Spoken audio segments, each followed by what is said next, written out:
Hello students, आज हम लोग फंक्शन का डोमेन और रेंज निकालना सीखेंगे। हमने एक सिंपल फंक्शन को सिलेक्ट किया है और उस फंक्शन का डोमेन और रेंज कैसे निकालेंगे इस बात को हम लोग एनालिसिस करेंगे। और इससे रेंज निकालने और डोमेन निकालने के बहुत सारे क्राइटेरिया होते हैं। कोई भी एक पार्टिकुलर रूल नहीं है जिसके आधार पर हम कि हर फंक्शन का डोमेन निकाल लें। इसलिए जब भी हम डोमेन और रेंज निकालने आते हैं तो फंक्शन को पहले कैटेगराइज करते हैं, देखते हैं कि उस फंक्शन की क्या कैटेगरी है, तब उसके अनुसार हम अप्रोच लगाते हैं। तो अभी एक फंक्शन हमने लिखा है y is equal to under root x minus 1 और फिर ब्रैकेट में है 3 माइनस x लिखा हुआ है और मुझे क्या निकालना है? डोमेन निकालना है। और क्या निकालना है? मुझे रेंज निकालना है। डोमेन जो देख रहे हैं उसको इनपुट भी हम कह सकते हैं और रेंज जो देख रहे हैं ना उसको हम आउटपुट भी कह सकते हैं। डोमेन का सेंस यहां the set of all possible values of x से आता है।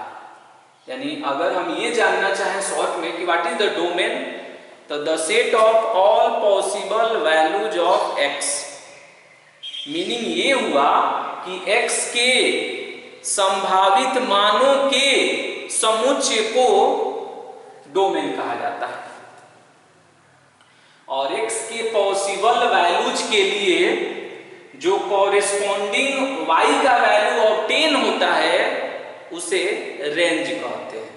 तो शॉर्ट में हम इतना याद रख सकते हैं कि the set of all possible values of x is called domain. The set of all possible values of y for which x is defined is called range। तो एक फंक्शन दिया हुआ है और ये रूट में दिया हुआ है। अब हम सोचेंगे कि रूट में पहले हम फंक्शन को एक बार और लिख देते हैं।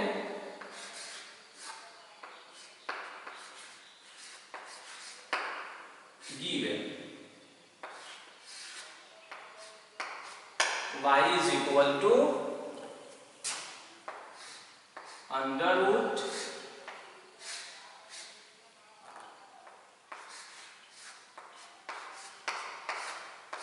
x माइनस 1 और फिर है 3 माइनस x लिखा हुआ है और ये रूट में लिखा हुआ है। तो सबसे पहला कॉन्सेप्ट हम ये सोचेंगे, पहले हम डोमेन निकालने की बात करेंगे। पहले हम क्या करेंगे? डोमेन केस फर्स्ट बनाएंगे, पहले उसमें हम डोमेन निकालेंगे। जब डोमेन कैलकुलेट कर लेंगे तब हम रेंज के बारे में सोचेंगे। तो ये अंडर रूट में है और हम लोग जानते हैं कि किसी भी पॉजिटिव रियल नंबर का स्क्वायर रूट जो है वो या तो पॉजिटिव होगा या जीरो होगा, नेगेटिव नहीं हो सकता। किसी भी पॉजिटिव नंबर का स्क्वायर रूट पॉजिटिव ही होता है, नेगेटिव नहीं हो सकता है, और जीरो का जीरो होता है। अगर हम यूं कहें कहीं कि ऐसे अगर हम लिखे हैं रूट में 4, पूछेंगे इसका स्क्वायर रूट आप बताइए, तो आप ये नहीं बोलेंगे कि प्लस माइनस 2 होता है। नहीं, 4 का जब हम स्क्वायर रूट निकालेंगे ना तो ये 2 होता है, प्लस माइनस 2 नहीं होता है। प्लस माइनस 2 नहीं होता है। ये बता रहा है कि square root of any positive number can never negative, यानी किसी भी पॉजिटिव नंबर का स्क्वायर रूट कभी भी नेगेटिव नहीं हो सकता है।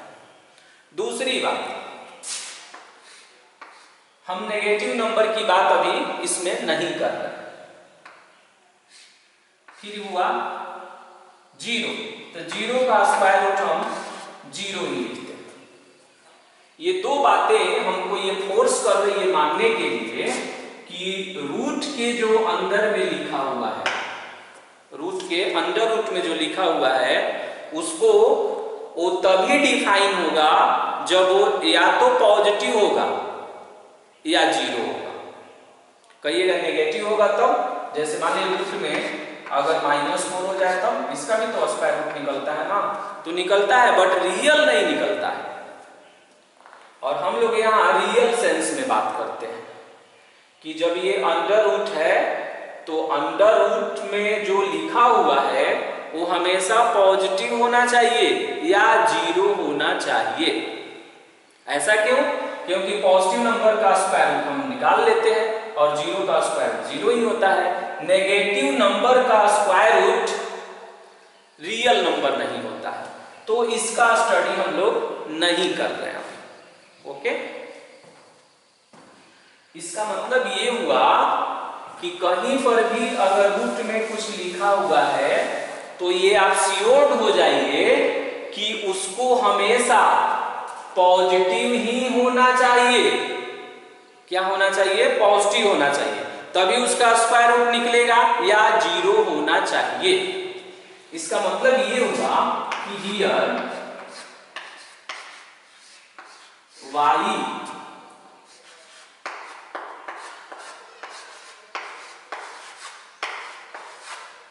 here y will be defined if here y will be defined if x minus 1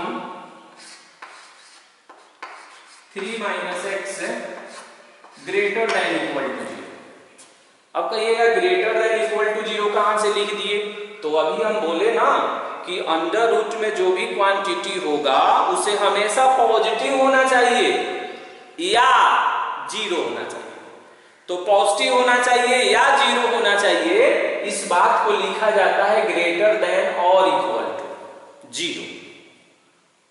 ये जो आप देख रहे हैं ना ग्रेटर देन और इक्वल टू 0 जो यहाँ लिखा हुआ है, इसका मतलब ये होता है, इसका दो सेंस होता है कि या तो ये प्लस का सेंस देगा या जीरो देगा। यानी हम जो बोल रहे थे कि रूट के इनसाइड में जो भी रहेगा वो हमेशा पॉजिटिव होना चाहिए या जीरो होना चाहिए। नेगेटिव क्यों नहीं होना चाहिए?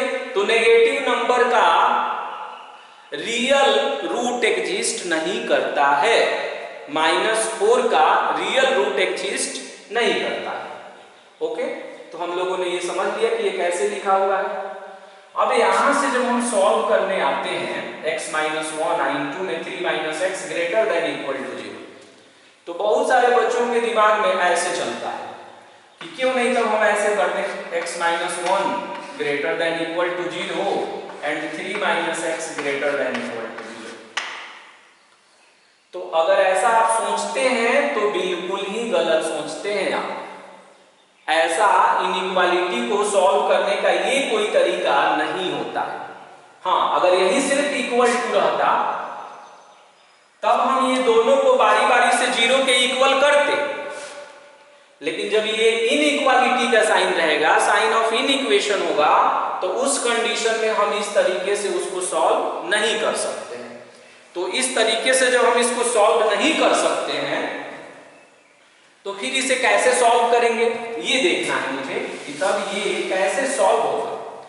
तो इसको सॉल्व करने के लिए क्या करते हैं, इसका कॉरेस्पॉन्डिंग इक्वेशन सोचते हैं मन में, और कॉरेस्पॉन्डिंग इक्वेशन से, कॉरेस्पॉन्डिंग इक्वेशन का मतलब ये होगा कि इस सिंबल को हटाकर और सिर्फ इक्वल का सिंबल यहां समझा जाए तो उस कंडीशन में x का वैल्यू कितना आएगा। तो उस बात को अगर हम ऐसे लिख रहे हैं कि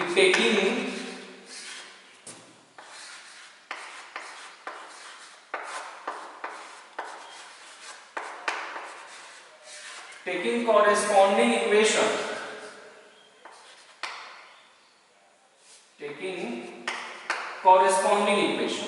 तो जब इसका कॉरेस्पॉन्डिंग इक्वेशन लेंगे तो x का वैल्यू क्या आएगा?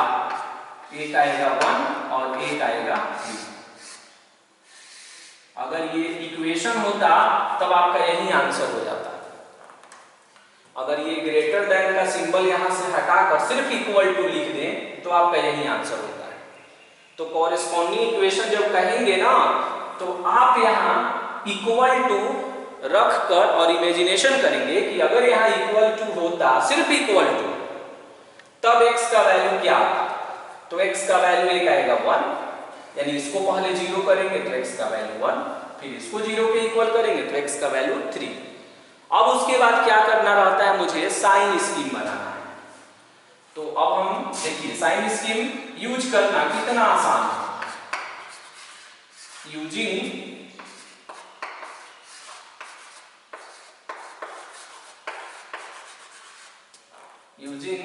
Sign scheme, using sign scheme rule. अब हम क्या करेंगे कि साइन स्कीम रूल का यूज करेंगे, और वो साइन स्कीम रूल का यूज कैसे करते हैं ये थोड़ा केयरफुल होकर आप सुनेंगे क्या बोल रहे हैं। आप क्या करेंगे कि एक नंबर लाइन बना देंगे ऐसे। इस नंबर लाइन पर ये जितना भी पॉइंट आया होगा है उसको लेफ्ट टू राइट अरेंज कर देंगे, उसके पोजीशन को ध्यान में रखते हुए। जैसे 1 है और ये 3 है, तो दोनों में पहले कौन आएगा, तो आप बोलेंगे 1 आएगा, तो आप यहाँ पर 1 को मार्क कर लीजिएगा। फिर 3 आएगा तो आप 3 को मार्क कर लीजिएगा। 1 और 3 दोनों आपने मार्क कर लिया। अब उसके बाद से ये आएगा -∞ और ये आएगा आपका +∞।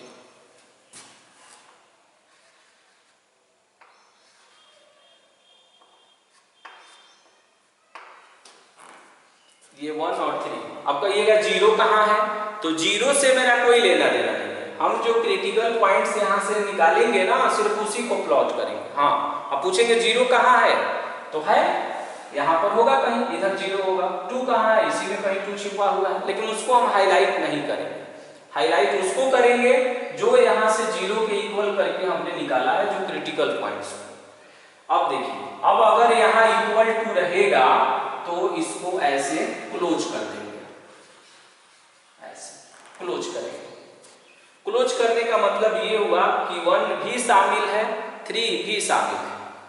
ओके, जब यहाँ इक्वल रहेगा तब इसको क्लोज करेंगे, और अगर इक्वल नहीं रहेगा तो ऐसे ही ऐसे बबल बनाएंगे लेकिन उसको कलर नहीं करेंगे। ओके, अब ये लाइन देखिए कितने सब इंटरवल में ब्रेक हो गया, तो -∞ से 1, 1 से 3 और 3 से ∞। 3 पार्ट्स में ये डिवाइड हो गया। कोई एक पार्ट को आप सेलेक्ट करेंगे, कोई भी एक पार्ट को एज यू लाइक। मान लीजिए हमने ये सेलेक्ट कर लिया, तो ये क्या है 3 से ∞। उसके बिटवीन का कोई एक वैल्यू मुझे बोलिए, 3 से ∞ के बिटवीन का कोई एक वैल्यू बोलिए। मान लीजिए 4 हो गया। क्या हो गया, 4। अब उस 4 को इसमें लाकर पुट करिएगा, सिर्फ LHS वाले, और सोचना है कि पॉजिटिव आएगा कि नेगेटिव आएगा। 4 - 1 पॉजिटिव, 3 - 4 नेगेटिव। पॉजिटिव को नेगेटिव से मल्टीप्लाई करेंगे, नेगेटिव। और फिर उसके बाद अल्टरनेट चलता है, नेगेटिव पॉजिटिव नेगेटिव। ये सारे लिखने का तरीका होता है। एक बार और इसको देखते हैं। हमने क्या कहा कि 3 से ∞ के बिटवीन में कोई एक वैल्यू का सिलेक्शन करें, तो हमने 4 सेलेक्ट किया था। ये जरूरी नहीं है कि हम 4 ही सेलेक्ट करेंगे, एज यू लाइक। 3 और ∞ के बिटवीन में बहुत सारा वैल्यू है, कोई भी एक वैल्यू का सिलेक्शन आप कर सकते हैं। तो 3 और ∞ के बीच में मान लीजिए हमने 10 का सिलेक्शन किया, तो 10 का जब सिलेक्शन करेंगे तो 10 - 1 पॉजिटिव, 3 - 10 नेगेटिव। पॉजिटिव को नेगेटिव से मल्टीप्लाई किए, नेगेटिव आया, फिर वही आएगा। अच्छा, आप कहेंगे कि इसी को क्यों सेलेक्ट किए, तो हम ऐसा कुछ नहीं बोल रहे हैं। हम बोल रहे हैं कि किसी भी एक सब इंटरवल को सिलेक्ट कर सकते हैं। जैसे 1 से 3, 1 से 3 के बीच का कोई एक वैल्यू बोलिए। 2 हो सकता है, 2.5 हो सकता है, 2.8 हो सकता है, लेकिन ऐसा सेलेक्ट करिए जो easy value, suitable value. But आप 2.8 भी सेलेक्ट करेंगे ना तो उससे कोई परेशानी नहीं, उसको पुट करेंगे तो वही रिजल्ट है। ओके, मान लीजिए हमने 2 सेलेक्ट किया तो 2 - 1 पॉजिटिव, 3 - 2 पॉजिटिव, पॉजिटिव को पॉजिटिव से मल्टीप्लाई करिए पॉजिटिव, देख रहे हैं ना। -∞ से 1 के बीच का वैल्यू सेलेक्ट करिए। मान लीजिए अगर आप यहां से सेलेक्ट करते तो हम मान लीजिए कि इसके बीच का वैल्यू हमने ले लिया -2, तो -2 और -1 -3 हुआ, नेगेटिव हुआ, और 3 और माइनस और फिर -2 ये पॉजिटिव आएगा, पॉजिटिव को नेगेटिव से मल्टीप्लाई करेंगे नेगेटिव आएगा। यानी किसी भी तरह करेंगे तो वो साइन चेंज नहीं होने वाला है, कहने का सेंस ये है। अब देखिए ये ग्रेटर देन इक्वल टू 0 है, इसका मतलब क्या बताया थे, पॉजिटिव या 0। तब इसमें देखेंगे कि पॉजिटिव कहां आया है, जहां पॉजिटिव आया रहेगा उसको सेट कर दीजिएगा, ऐसे कर दिया हमने सेट। अब है कि 0 लाने वाला कौन कौन है, इसका मतलब ये होता है कि x का कौन कौन ऐसा वैल्यू है जो इसको 0 बना सकता है। तो पूरे रियल नंबर में मात्र 2 ऐसा वैल्यू है जो इसे 0 कर सकता है, एक है 1 और एक है 3। 1 पुट करेंगे तो 1 - 1 0 आएगा, 3 पुट कर देंगे तो भी 0 हो जाएगा। इसका मतलब ये हुआ कि 1 और 3 भी शामिल होगा, इसलिए कि 1 पुट करने पर 0 आता है और 0 का वर्गमूल निकाल सकते हैं, 3 पुट करने पर 0 आता है और 0 का स्क्वायर रूट कैलकुलेट कर सकते हैं। ओके, तो फाइनली हमने ये सोचा कि मुझे 1 को भी सिलेक्ट करना चाहिए, इसीलिए हमने इसको डीप कर दिया, इसको भी हमने डीप कर दिया। अब इसमें ये पॉजिटिव हो गया है। अब हम देखेंगे कि पॉजिटिव कहां से कहां तक आया हुआ है, तब आप बोलेंगे कि पॉजिटिव है जो है यहाँ पर x का जो वैल्यू हम निकाल रहे थे ये।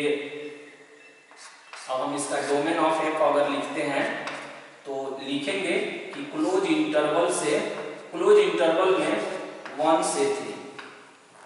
कुछ बुक्स में देखिएगा कि इस वैल्यू को ऐसे भी लिखा हुआ मिलेगा कि x का वैल्यू 1 और 3 के बीच में होगा, जिसमें 1 और 3 दोनों ही शामिल है।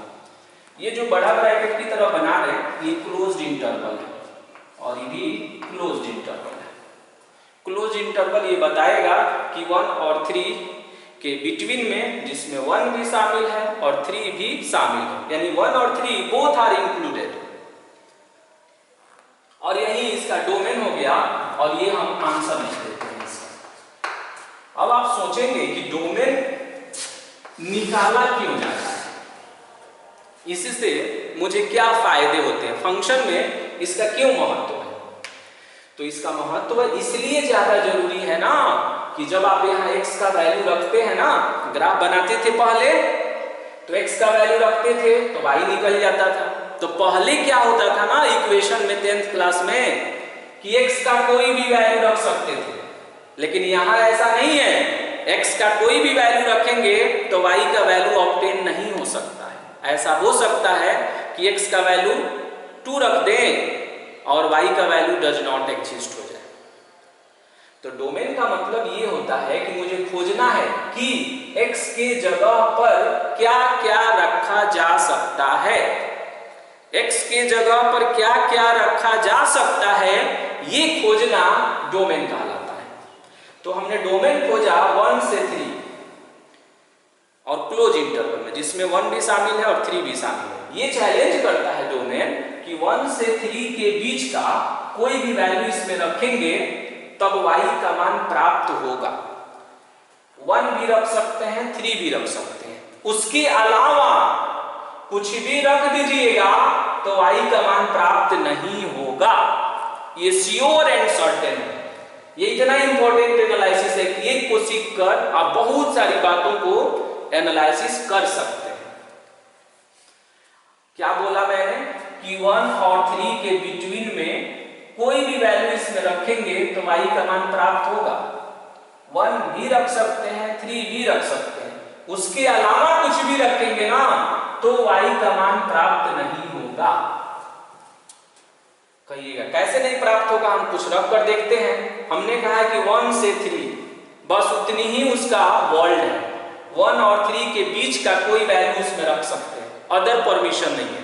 आप कहिएगा कि हम 4 रख कर दिखाते हैं, तो रखते हैं इसमें 4, देखते हैं क्या होता है। 4 माइनस 1 कितना हो गया? 3 हो गया। 3 माइनस 4 कितना हो गया? माइनस 1 हो गया। तो 3 को -1 से मल्टीप्लाई करिएगा तो -3 आएगा, और -3 का रियल स्क्वायर रूट एग्जिस्ट नहीं करता है। -3 का वर्गमूल नहीं निकलता है, रियल नहीं करता है। तो हो गया ना, फंस गया।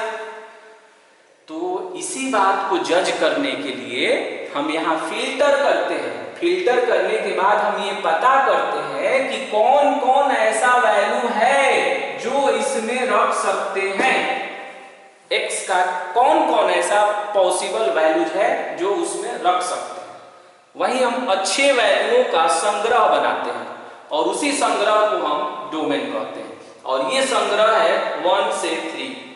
कह रहा है कि 1 से 3 के बीच का कोई भी वैल्यू उसमें रखेंगे तो वो y डिफाइन होगा, और अदरवाइज उसके अलावा कुछ भी रखेंगे तो अनडिफाइन होगा। आप चेक करके देख सकते हैं। ओके, अब हम रेंज निकालने की बारी आती है।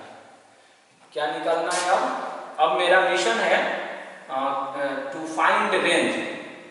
इसको केस फर्स्ट कर लेंगे, और इसको हम क्या करते हैं, केस सेकंड करते हैं। टू फाइंड रेंज,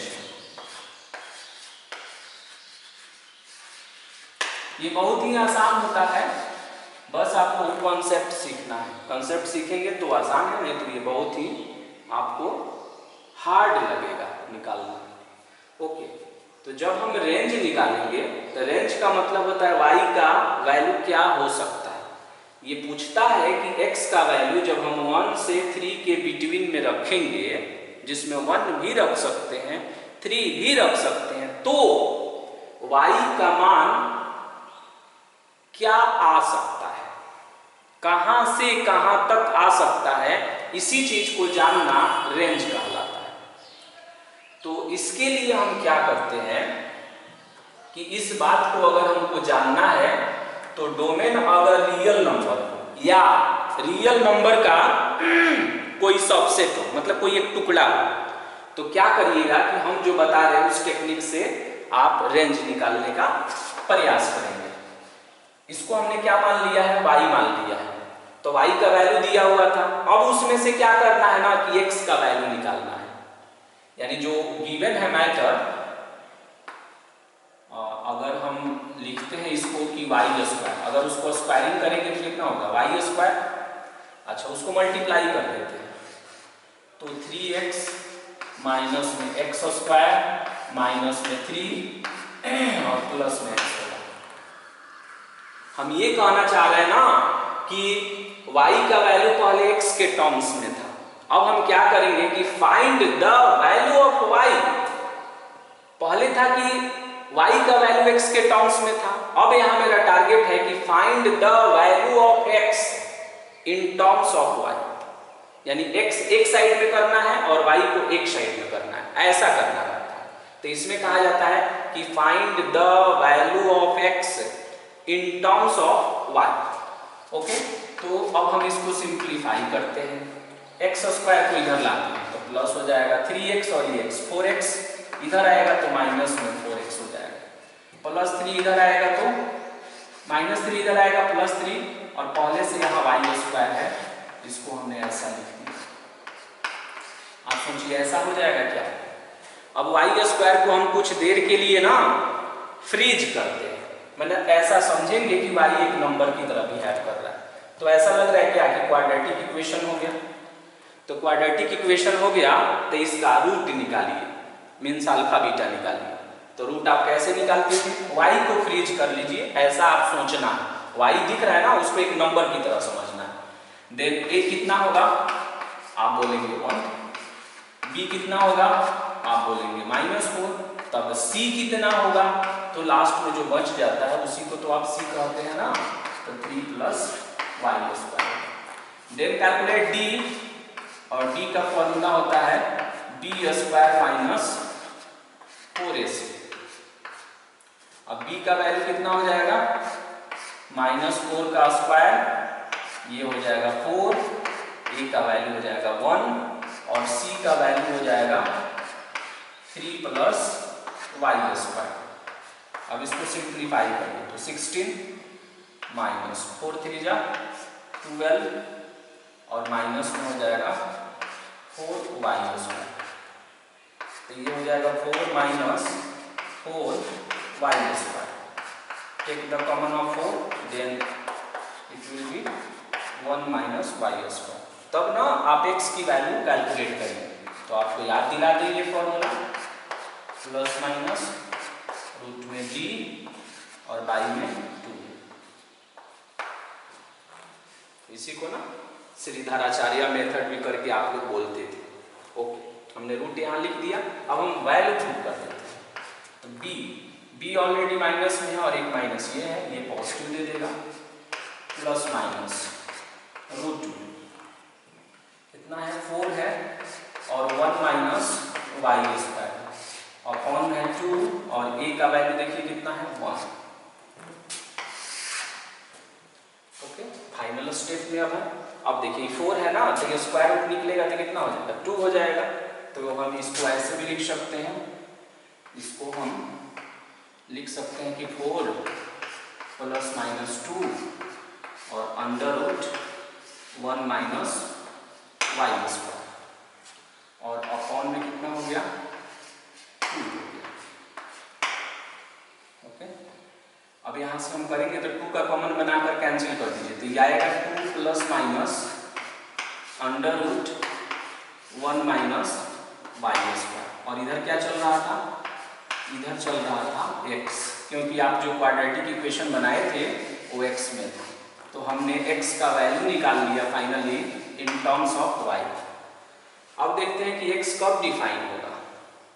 तो देखिए फिर यहाँ रूट में आया है, रूट के इनसाइड में आया है। तो बार बार हम ये बात बता रहे हैं कि कोई भी चीज अगर रूट के अंदर में है तो उसको दो ही सिचुएशन उसकी हो सकती है कि या तो पॉजिटिव होगा या 0 होगा। और उसी बात को हम लिखते हैं ग्रेटर देन और इक्वल टू 0। इट मीन्स हम यहां से कह सकते हैं कि x will be defined, x will be defined, मतलब कि x परिभाषित होगा इसी शर्त पर कि 1 माइनस वाई स्क्वायर को क्या होना चाहिए, ग्रेटर देन इक्वल टू 0। बार बार बता रहे हैं इसका क्या मीनिंग हुआ कि पॉजिटिव होना चाहिए या 0 होना चाहिए। ओके, और हम चाहते भी थे y की वैल्यू हम कैलकुलेट करें। तो अब इसको देखिएगा तो ये आएगा 1 माइनस वाई और एक आएगा 1 प्लस वाई और ग्रेटर देन इक्वल टू 0। इसको ऐसे नहीं करते हैं कि 1 को उधर भेज दिए, -1 कर दिए, माइनस से माइनस को कट कर दिए और स्क्वायर को ले आकर उधर रूट बना दिए, प्लस माइनस लिख दिए। वैसे नहीं सिंप्लीफाई करते हैं इसको। अभी इस तरह आ गया, अभी जस्ट लाइक पहले जैसा आ गया, बस वहाँ पहले x था और अभी y। तो अब इसको y के रेस्पेक्ट में सॉल्व करना है। तो यहाँ से y का वैल्यू क्या निकलेगा, एक निकलेगा +1 और एक निकलेगा -1। आप साइन स्कीम बनाइएगा ऐसे।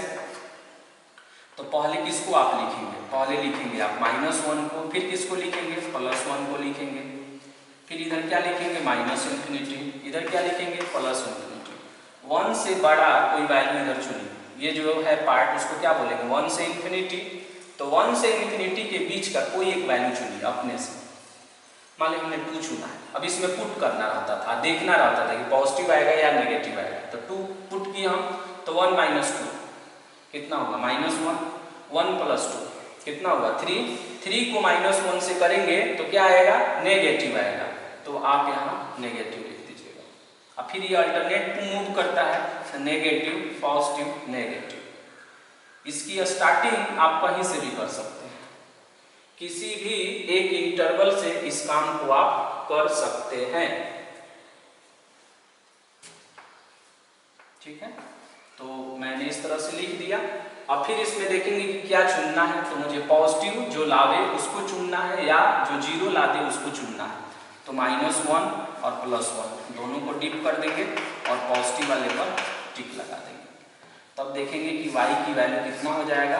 तो y belongs to close interval में -1 से +1। तब हमने y की वैल्यू यहाँ पर लिख दिया। अब हम शुरू से वहां देख रहे थे कि जब भी हम x का वैल्यू पुट करेंगे ना तो y का वैल्यू हमेशा पॉजिटिव होना चाहिए। x का देखिए यहाँ पर स्क्वायर रूट है, तो किसी का भी वर्गमूल निकालेंगे तो नेगेटिव कभी थोड़े हो सकता है, कभी नहीं हो सकता है। तो इसका मतलब ये हुआ, यहाँ से मेरे पास एक और भी डाटा है कि y must be positive. y हमेशा धनात्मक होना चाहिए।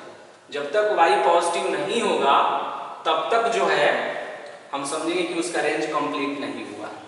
आप x का वैल्यू जब 1 से 3 के बीच में उसमें पुट करेंगे तो y का वैल्यू कभी नेगेटिव आ सकता है क्या? नहीं आ सकता है, क्योंकि किसी का भी स्क्वायर रूट निकालते हैं तो या तो पॉजिटिव आता है या 0 आता है। तो यहाँ तक हम आ जाएंगे। यहाँ तक आने के बाद से जब आप इसको देखेंगे तो ये मालूम चलेगा कि इसमें कुछ नेगेटिव पार्ट भी मिला हुआ है। क्या मिला हुआ है? इसमें कुछ नेगेटिव पार्ट भी मिला हुआ है। तो इसमें कुछ नेगेटिव पार्ट भी जब मिला हुआ है, इस तरह से अगर ऐसा हम सोचते हैं तो क्या करेंगे ना कि -1 और +1 के बीच में जितना नेगेटिव पार्ट है उसको क्या करेंगे ना, फिल्टर कर देंगे। यूँ समझिए कि उतना पार्ट काट कर हम निकाल देंगे। तो y मस्ट बी पॉजिटिव। तो उस कंडीशन में सोच कर आप बताइए कि -1 से +1 है, उसमें से नेगेटिव वाले भाग को काट कर हटा देना है। क्यों? क्योंकि y हमेशा धनात्मक होना चाहिए, ऐसा वहां से पता लग रहा है मुझे। तो इसमें से नेगेटिव वाले पार्ट को हम हटा देंगे। तो नेगेटिव वाले पार्ट को जब हटा देंगे ना तो y का वैल्यू कुछ ऐसा आएगा, 0 से 1 आएगा। कैसे आया? तो हम रिजल्ट लिख सकते हैं कि removing after removing negative part, ये क्वेश्चन तब ये आपका फाइनल आंसर को कंप्लीट करता है। ये क्वेश्चन लॉन्ग में भी आता है, लॉन्ग क्वेश्चन में भी आता है, ये क्वेश्चन ऑब्जेक्टिव में भी पूछी जाती है। तो अगर ऑब्जेक्टिव में रहेगा तब इस स्टेप को जो है हम फास्ट करेंगे। ऐसे इसको बनाने में इतना समय लगा है, जब आप इसको सीख जाएंगे तो 1 मिनट में डोमेन और 1 मिनट में रेंज को आप कैलकुलेट कर सकते हैं। ओके, एक और बात मेरे दिमाग में यहाँ चल रही है कि इस क्वेश्चन को बनाने का कुछ और भी टेक्निक सोचा जा सकता है क्या? तो एक मेरे दिमाग में एक कॉन्सेप्ट चल रहा है, उसको थोड़ा सा हम देखते हैं। जब हम उसको स्क्वायरिंग किए थे तो ऐसा आया था, ऐसा आफ्टर स्क्वायर ये आया था। इसको हम सजा रहे हैं, देखिएगा। तो ये था x square y square, x square y square minus में 4x प्लस में 3 और इज इक्वल टू 0। जब हम इसको स्क्वायरिंग किए थे तब आया था। इसको देखने से लग रहा है कि ये सर्कल का इक्वेशन। तो अगर ये सर्कल है तो इसका जानते हैं कि सेंटर कितना होगा और रेडियस कितना होगा। एक्स स्क्वायर और वाई स्क्वायर का कोफिशिएंट जब इक्वल होता है तो उस कंडीशन में ये सर्कल का इक्वेशन बनता है। तो जब इसका सेंटर निकालेंगे ना तो देखिएगा ऐसे होगा, 2g इज इक्वल टू -4। तो g का वैल्यू आएगा -2, 2f is equal to 0। y वाला पार्ट नहीं है। आप सर्कल अगर इस बात की अगर इससे भी इसको आप जानना चाहते हैं, एक्स्ट्रा ऑर्डिनरी तरीके से सोचना चाहते हैं, तो आपको मेरा सर्कल वाला वीडियो देखना चाहिए। सर्कल का वीडियो देखेंगे तो इसको और अच्छे से समझ पाएंगे। ओके, हम कैलकुलेट करते हैं। तो f का वैल्यू 0 हो गया और फिर यहाँ से c का वैल्यू 3 हो गया। इस आधार पर जब हम सेंटर निकालेंगे तो सेंटर का फॉर्मूला होता है -g और -f होता है, तो 2 0 आएगा। और रेडियस जब निकालेंगे आप तो √g स्क्वायर f स्क्वायर और माइनस में c आता है, तो ये देखेंगे कि 1 आएगा। मतलब कि इससे एक ऐसा सर्कल बनता है जिसका सेंटर 2 0 है और रेडियस कितना है 1 है। तो कहिएगा वैसा सर्कल कैसा होगा?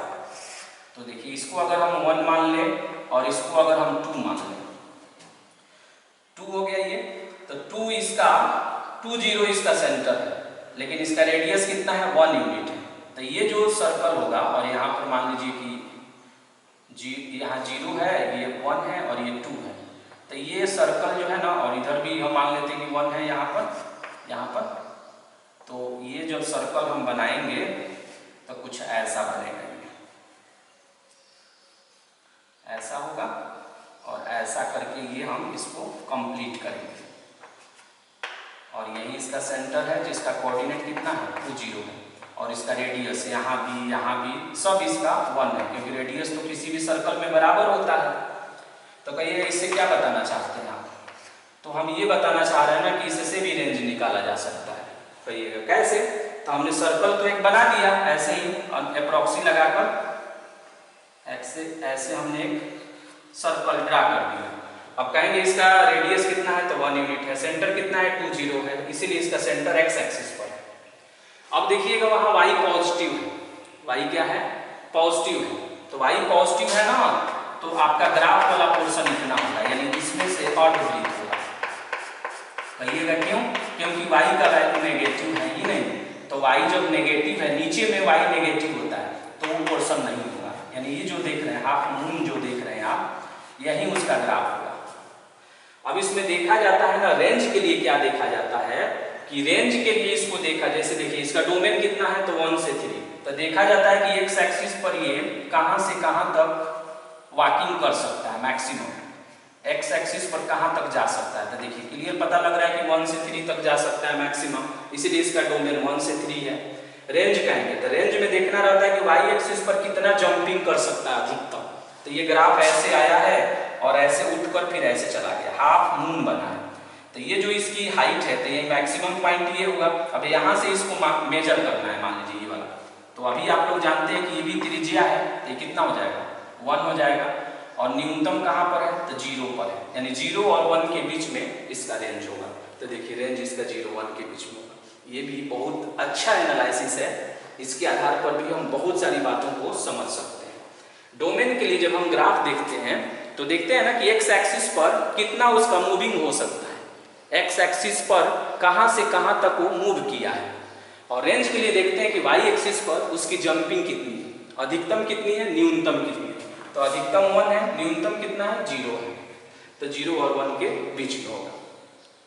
और हमने इसमें अर्धवृत्त क्यों सिलेक्ट किया, सेमी सर्कल क्यों सिलेक्ट किया, क्योंकि यहाँ पर y का वैल्यू नेगेटिव नहीं हो सकता है। इससे मुझे मालूम चलता है किसी भी चीज में अगर स्क्वायर रूट लग गया तो समझ जाएंगे कि या तो पॉजिटिव होगा या 0 होगा। ओके, मुझे ऐसा लगता है कि ये एनालिसिस जो है आपके डोमेन और रेंज वाले कॉन्सेप्ट को क्लियर कर देगा। इस वैरायटी के अगर प्रश्न आते हैं तो ओके, फिर देखेंगे और क्वेश्चन इसमें।